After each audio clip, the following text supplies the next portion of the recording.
Digital યુગમાં મિત્રતા એક ક્લિક જેટલી સરળ બની ગઈ છે, પરંતુ જ્યારે આ મિત્રતા વિશ્વાસઘાતમાં ફેરવાય ત્યારે એક યુવતીનું આખું જીવન બદલી જાય છે. સુરતના રાંદેર વિસ્તારમાં બનેલી આ ઘટના માત્ર એક ગુનાની વાર્તા નથી, પરંતુ સોશિયલ મીડિયાના ખતરનાક ચહેરાની ચેતવણી છે.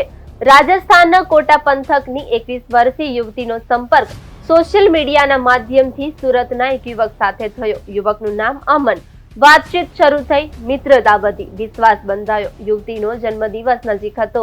અમને બર્થડે સેલિબ્રેશનના બહાને સુરત આવવા આમંત્રણ આપ્યું. મિત્રતાના વિશ્વાસે યુવતી કોટાથી સુરત આવી, પરંતુ તેને ખબર નહોતી કે આ સફર તેના જીવનની સૌથી ભયાનક યાદ બની જશે.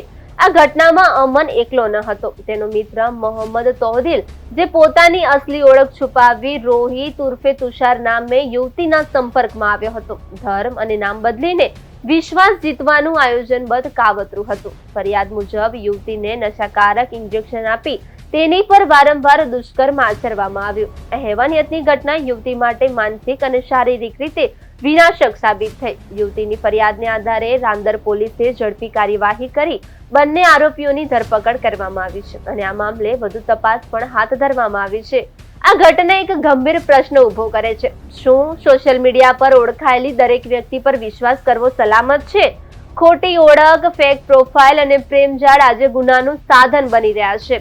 આ ઘટના માત્ર એક યુવતીની નથી, આ દરેક તે વ્યક્તિની છે જે સોશિયલ મીડિયા પર આંખ મીચીને વિશ્વાસ કરે છે. ખોટી ઓળખ, ખોટો પ્રેમ અને મીઠી વાતોની પાછળ ક્યારેક છુપાયેલી હોય છે સૌથી ભયાનક હેવાનિયત.